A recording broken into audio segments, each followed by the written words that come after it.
Halo teman-teman, senang sekali saya Arina Sofiaturoma akan menemani pembelajaran teman-teman pada kesempatan kali ini. Pada kesempatan kali ini kita akan belajar bersama mengenai permasalahan penduduk di Indonesia dan juga upaya mengatasi permasalahan kependudukan di Indonesia. Oke, jadi pada kesempatan kali ini kita punya dua topik nih teman-teman. Yang pertama permasalahan kependudukan di Indonesia dan yang kedua upaya mengatasi permasalahan kependudukan di Indonesia.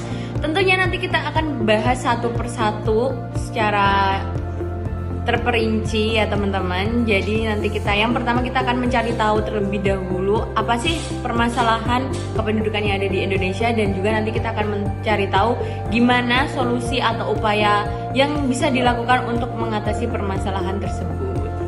Oke, kita mulai ke pembahasan yang pertama, yaitu ada masalah-masalah kependudukan di Indonesia. Jadi, masalah-masalah kependudukan di Indonesia itu ada 4 nih teman-teman. Yang pertama ada jumlah penduduk yang besar. Terus yang kedua ada pertumbuhan penduduk yang cepat. Yang ketiga ada persebaran yang tidak merata. Dan juga yang terakhir ada kualitas penduduk yang rendah. Keempat permasalahan tersebut kita nanti akan bahas satu persatu. Kita akan cari tahu kenapa pertumbuhan penduduknya cepat, kenapa persebaran penduduknya tidak merata, dan juga faktor yang mempengaruhi jumlah penduduk di Indonesia yang banyak itu apa aja gitu. Kita akan bahas satu persatu gitu.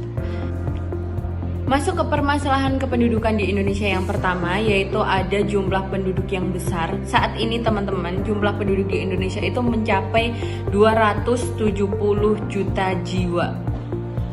270,2 juta jiwa itu adalah jumlah penduduk yang sangat tinggi ya teman-teman, sangat tinggi, mencapai 270 sekian juta jiwa di Indonesia. Nah, kira-kira jumlah penduduk yang sangat banyak itu dipengaruhi oleh apa? Nah, ada 3 faktor utama teman-teman. Faktor yang pertama itu ada kelahiran, faktor yang kedua kematian, dan juga faktor yang ketiga ada migrasi. Jadi, semisal ada kelahiran yang tidak diimbangi dengan jumlah kematian yang sama, maka jumlah penduduknya akan terus bertambah, terus meningkat gitu teman-teman. Dan juga migrasi atau perpindahan penduduk. Jadi semisal ada negara Malaysia yang pindah kewarganegaraan ke Indonesia, otomatis jumlah penduduk di Indonesia akan bertambah, sehingga itu mempengaruhi jumlah penduduk di Indonesia. Kita lanjut ke permasalahan kependudukan yang kedua, ada pertumbuhan penduduk yang cepat. Di samping saya sudah ada diagram ya teman-teman, diagram laju pertumbuhan penduduk sejak tahun 1961 hingga tahun 2020. Nah, bisa dilihat teman-teman, laju pertumbuhan penduduk Indonesia saat ini yaitu mencapai 1,25%. 1,25% ini termasuk tinggi ya teman-teman, karena jika kita bandingkan dengan negara-negara di benua Eropa, itu laju pertumbuhannya 0,2 hingga 0,7%. Jadi masih di bawah 1% gitu teman-teman. Jadi kalau masih di atas 1%, ya laju pertumbuhan penduduknya itu masih tinggi gitu. Walaupun demikian, bisa dilihat di diagram di samping juga, setelah tahun 1971 hingga 2020 itu mengalami penurunan laju pertumbuhan penduduk yang cukup signifikan ya teman-teman. Bisa dilihat semakin sedikit laju pertumbuhan penduduknya. Namun walaupun laju pertumbuhannya semakin rendah, tapi jumlah penduduknya kita semakin tinggi. Bisa dilihat juga di diagram bahwa setiap tahunnya itu jumlah penduduknya itu semakin tinggi, yang saat ini hingga mencapai 270,2 juta jiwa. Kita lanjut ke permasalahan yang ketiga. Setelah kita udah membahas jumlah penduduk yang besar, terus pertumbuhan penduduk yang cepat, kita lanjut ke permasalahan yang ketiga, yaitu ada persebaran penduduk yang tidak merata. Bisa dilihat di samping saya ada peta persebaran penduduk ya teman-teman. Di situ kita bisa lihat dari 270,2 juta jiwa itu ada 151,6 juta jiwa itu yang bertempat tinggal di Pulau Jawa. Hampir setengahnya lebih, 50% lebih dari 270 juta jiwa yang tinggal di Pulau Jawa. Terus bisa dilihat di pulau-pulau sekitarnya itu di bawah 60%, bahkan ada yang di bawah 50%, di Sumatera hanya 58,6%, terus juta jiwa, maaf. Terus di Kalimantan ada 16,6 juta jiwa, terus di Sulawesi ada 19,9 juta jiwa, terus di Nusa Tenggara ada 15 juta jiwa, terus yang paling sedikit ada di Papua yang hanya mencapai 8,6 juta jiwa. Hal ini berpengaruh kepada persebaran fasilitas umum atau fasilitas kesehatan teman-teman, karena hanya memusat di penduduk yang besar di Pulau Jawa gitu teman-teman. Jadi persebaran penduduknya sangat terlihat tidak merata di Indonesia ya teman-teman, masih memusat di Pulau Jawa. Kita lanjut ke permasalahan yang terakhir, yaitu ada kualitas penduduk yang rendah. Nih teman-teman, kualitas penduduk itu biasanya kita lihat dari kualitas kesehatan dan juga kualitas pendidikannya nih teman-teman. Nah, ini ada kasus pernikahan dini di Indonesia yang saat ini mencapai 1, juta jiwa. Itu adalah jumlah yang cukup banyak.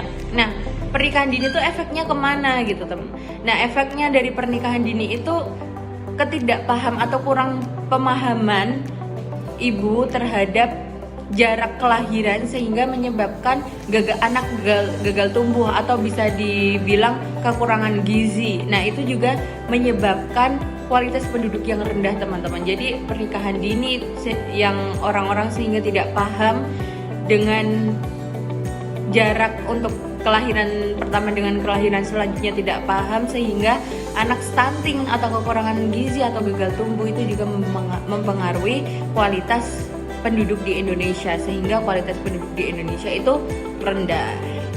Nah, kita kan sudah membahas ya teman-teman 4 permasalahan kependudukan di Indonesia. Sekarang kita akan mencari tahu nih, kira-kira ada upaya atau solusi apa saja yang bisa digunakan untuk mengatasi permasalahan kependudukan di Indonesia.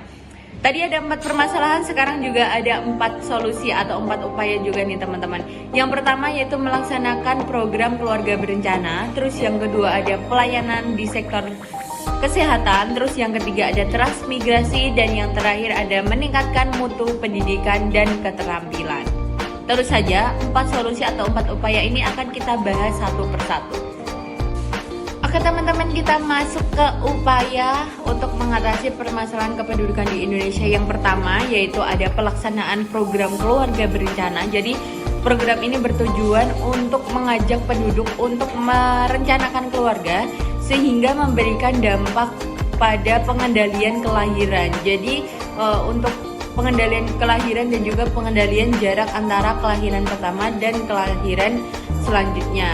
Nah, tujuan ini juga sekaligus untuk meningkatkan kesejahteraan ibu dan anak dalam rangka mewujudkan keluarga yang bahagia dan juga mengurangi stunting atau kekurangan gizi tadi teman-teman. Lanjut ke upaya atau solusi mengatasi permasalahan kependudukan di Indonesia yang kedua, yaitu ada pelayanan di sektor kesehatan. Nah, seperti tadi ya teman-teman, di awal saya sudah mengatakan bahwa yang mempengaruhi kualitas penduduk itu salah satunya yaitu di sektor kesehatan. Nah, sampai saat ini pemerintah terus meningkatkan upaya-upaya dalam rangka peningkatan kesehatan seperti pemberantasan penyakit menular, perbaikan gizi, persebaran air bersih, dan juga menjaga kebersihan dan kesehatan lingkungan serta meningkatkan pelayanan kesehatan untuk ibu dan anak. Selain itu, kita juga memperhatikan perhatian juga diberikan untuk mengatasi polusi, limbah industri, bahaya narkotika, dan penyalahgunaan obat, serta meningkatkan dan pengawasan kesehatan lingkungan, obat, makanan, dan minuman. Jadi itu upaya-upaya yang terus dilakukan untuk mengatasi permasalahan kependudukan, khususnya untuk meningkatkan kualitas penduduk di Indonesia. Oke teman-teman, kita lanjut di pembahasan selanjutnya, yaitu ada transmigrasi. Jadi tujuan transmigrasi ini yaitu untuk penyebaran penduduk atau pemerataan penduduk. Jadi tadi udah melihat ya teman-teman peta persebaran penduduk di Indonesia bahwa masih berpusat di Pulau Jawa. Jadi transmigrasi ini adalah upaya untuk pemerataan penduduk biar tersebar di seluruh pulau. Jadi kalau teman-teman tadi lihat juga di Sumatera udah mencapai 58,6 juta jiwa. Nah itu tuh karena penduduk di Jawa tuh saat ini tuh banyak yang transmigrasi ke Sumatera gitu, tapi untuk ke pulau-pulau lain tuh belum sebanyak yang di Sumatera gitu. Makanya tadi yang di Sumatera itu sudah mencapai 58,6 karena banyak yang bertransmigrasi tuh cuman ke Jawa Sumatera gitu teman-teman. Kalau Jawa Kalimantan, Jawa Sulawesi, Jawa Nusa Tenggara dan juga Jawa sampai Papua itu masih jarang sekali. Makanya tadi bisa dilihat jumlah penduduknya masih di bawah 50 juta gitu teman-teman. Jadi ini untuk mengatasi permasalahan yaitu persebaran penduduk yang tidak merata. Itu bisa kita atasi dengan transmigrasi. Oke, kita lanjut ke upaya atau solusi mengatasi permasalahan penduduk yang terakhir, yaitu ada peningkatan mutu pendidikan dan keterampilan. Tadi saya juga sudah menyampaikan bahwa yang mempengaruhi kualitas penduduk itu tidak hanya di sektor kesehatan namun juga di sektor pendidikannya saja. Nah, ini salah satu tujuan nasional di Indonesia itu kan sebagaimana terdapat dalam pembukaan Undang-Undang Dasar 1945 adalah mencerdaskan kehidupan bangsa. Oleh sebab itu, maka harus ditingkatkan mutu pendidikan di Indonesia seperti mengerahkan tenaga, pikiran, dan juga penyediaan sarana prasarana ke seluruh Indonesia. Jadi, saat ini fasilitas pendidikan, sarana prasarana pendidikan itu belum merata sampai ke seluruh Indonesia. Jadi itu perlu ditingkatkan teman-teman untuk pemerataan sarpras atau sarana prasarana pendidikan untuk menunjang keberlangsungan pendidikan di Indonesia, dan ini juga bisa menjadi solusi untuk meningkatkan kualitas penduduk di Indonesia. Oke teman-teman, selesai sudah kita membahas mengenai permasalahan kependudukan dan juga membahas upaya untuk mengatasi permasalahan kependudukan. Tadi kita sudah mengetahui ya teman-teman, ada 4 permasalahan, yaitu yang pertama jumlah penduduk yang besar, pertumbuhan penduduk yang cepat, persebaran yang tidak merata, dan juga kualitas penduduk yang rendah. Terus kita juga sudah membahas bersama-sama, belajar bersama-sama upaya-upaya yang bisa dilakukan untuk mengatasi permasalahan tersebut juga ada 4. Yang pertama, melaksanakan program keluarga berencana. Yang kedua, pelayanan di sektor kesehatan. Yang ketiga, transmigrasi. Dan juga yang terakhir atau yang keempat, yaitu meningkatkan mutu pendidikan dan keterampilan.